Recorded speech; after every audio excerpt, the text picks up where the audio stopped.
ভালো ঘোল খাইয়েছি আজ ওই নলিনটাকে। তোমাকে এখন চিনে ফেললাম, তখন ওর মুখটা তো একবারে দেখার মতো হয়েছিল। আমার সঙ্গে নাকি চালাকি? সে না হয় হলো, কিন্তু এ আপনি কি করলেন? কেমন ফোন দিয়ে এটেছি বলো। আসলে কি জানো তো আশা, সকাল থেকে মেজাজটা কেমন খিচড়ে ছিল। মানে সকাল হলেই তো তোমায় মা কাকিমাদের ফরমায়েশ খাটতে যেতে হবে। তোমায় যে কখন নিজের কাছে পাবো সেটাই বুঝে উঠতে পারছিলাম না।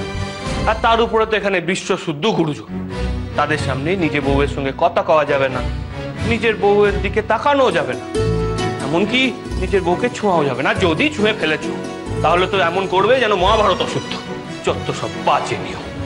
কিন্তু আমি একদিন পর এ বাড়িতে এসেছি, তাদের কত স্বাদ ছিল আমার সাথে কথা কইবে। তাছাড়া জ্যাঠাই মা যদি এদিক পানে এসে দেখে যে ঘরের দৌড় দেওয়া, তাহলে যে ভারী লজ্জার ব্যাপার হবে। আমার যে মুখ দেখানোর জো থাকবে না।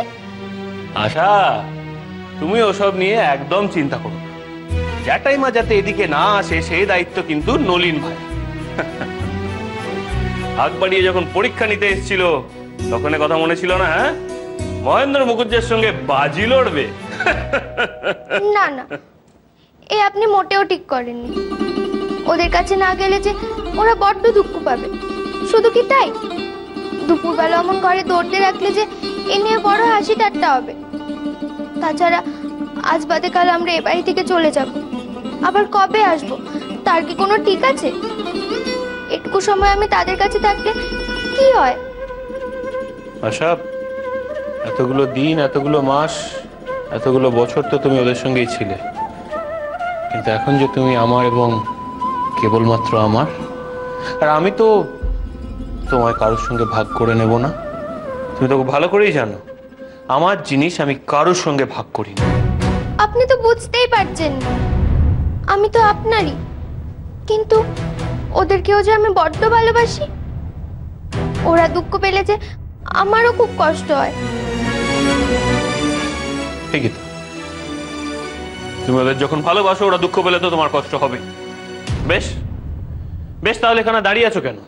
যাও, দরজা খুলে নিয়ে বেরিয়ে যাও। যাব? আপনি ঠিক বলছেন? রাগ করবেন না তো? না না, রাগ করতে যাবো কেন? রাগ করার মতো হয়েছেই বাকি।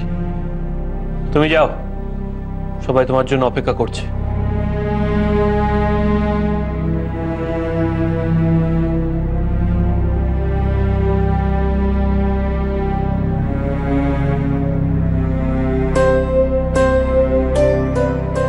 আমি জানি আপনি রাগ করেছেন, আপনাকে রাগে আমি কেমন করে যাব? আমি যে যেতে পারছি না।